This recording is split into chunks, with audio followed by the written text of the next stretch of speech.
ఒకప్పుడు అసలు కరెంటు లేని ప్రపంచాన్ని ఊహించుకోండి. ఆ, చీకటి కదా. ఆ తర్వాత విద్యుత్ రాకతో ప్రతి పరిశ్రమ ఎలా మారిపోయిందో మనకు తెలుసు.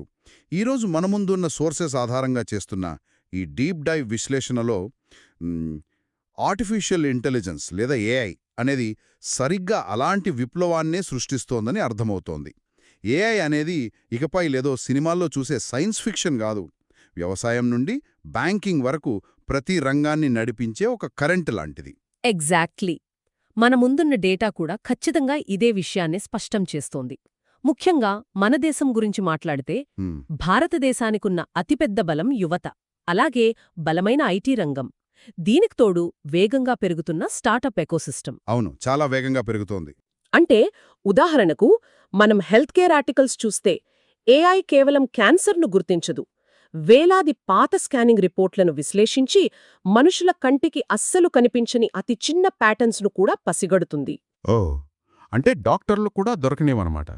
నేను వ్యవసాయంలో కూడా ఏదో చేస్తోందని చదివాను. అవును, వ్యవసాయంలో కూడా దశాబ్దాల వాతావరణ డేటాను, నేల స్వభావాన్ని బేరీజు వేసుకొని పంటల దిగుబడిని ముందే ఖచ్చితంగా అంచనా వేస్తోంది.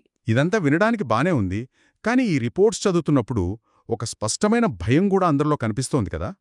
టెక్నాలజీ అంతా తానే చేసేస్తుంటే ఇక పాత ఉద్యోగాలు పోతాయి కదా. ఇదొకప్పుడు టైప్ రైటర్ల స్థానంలో కంప్యూటర్లు వచ్చినప్పుడు మార్పులాంటిదేనా? ఖచ్చితంగా. ఈ సోర్సెస్ కూడా సరిగ్గా ఇదే పాయింట్ను ప్రస్తావించాయి. ఆలోచించండి, కంప్యూటర్లు వచ్చినప్పుడు ఉద్యోగాలు పూర్తిగా పోలేదు కదా. పాత స్కిల్స్ స్థానంలో కొత్త స్కిల్స్ వచ్చాయి. అవును, కొత్త పనులు పుట్టుకొచ్చాయి, కరెక్టే. ఎగ్జాక్ట్లీ. ఇప్పుడు కూడా జరిగేదే అదే. అందుకే ప్రాంప్ట్ ఇంజనీర్ లేదా ఏఐ ఆటోమేషన్ ఇంజనీర్ లాంటి సరికొత్త పాత్రలు పుట్టుకొస్తున్నాయి. ఉదాహరణకు జనరేటివ్ ఏఐ తీసుకోండి.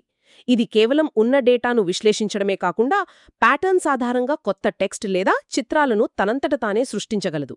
అంటే కొత్తవి క్రియేట్ చేస్తుంది. రైట్. ఏఐ అనేది ఒక పెట్టెలో బంధించిన మేధావి లాంటిది అనుకుందాం. ఆ మేధావిని బయటకు తీయడానికి కావలసిన సరైన భాష, కమాండ్స్ తెలిసిన వ్యక్తినే ప్రాంప్ట్ ఇంజనీర్ అంటారు. ఇక్కడే నాకొక పెద్ద సందేహం వస్తోంది.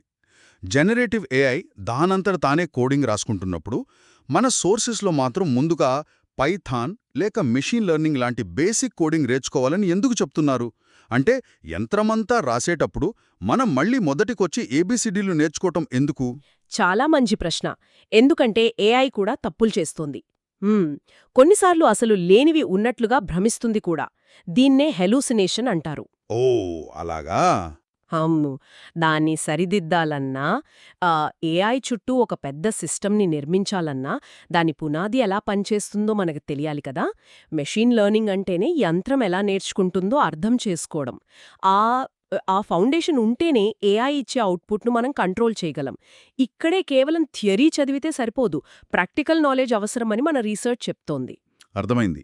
అంటే కేవలం ఏవో పుస్తకాలు చదివితే ఏఐ చాట్బాట్లు తయారు చేయలేము.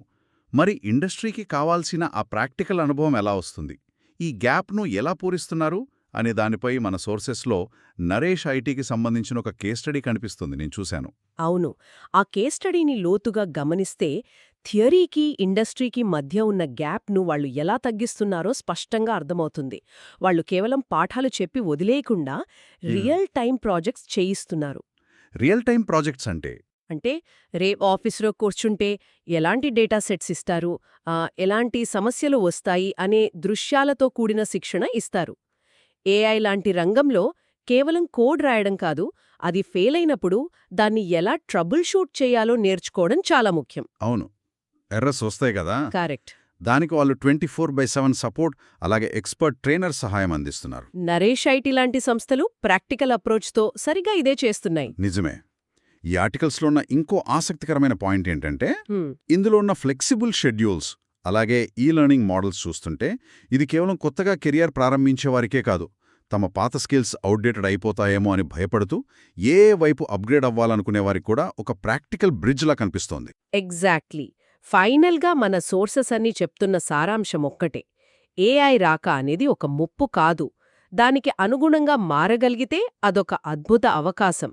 సరైన ప్రాక్టికల్ శిక్షణ అందించే నరేష్ ఐటీ లాంటి సంస్థలు ఈ భవిష్యత్తుకు బలమైన వేదికలవుతాయి. ఖచ్చితంగా. ఈ సోర్సెస్ అంతా విశ్లేషించాక ఒక ఆలోచన మెదులుతుంది నాలో. ఏంటంటే, ఈరోజు ఏఐ తనంతట తాను కోడింగ్ రాస్తోంది, ఆర్టికల్స్ రాస్తోంది, వీడియోలు కూడా చేస్తోంది. భవిష్యత్తులో ఒక ఏఐకి మరొక ఏఐ శిక్షణ ఇచ్చే స్థాయి వస్తే అప్పుడు ఈ ఏఐ రంగంలో అసలు మనుషుల పాత్ర ఎలా ఉండబోతోందనేది ఆలోచించాల్సిన విషయమే.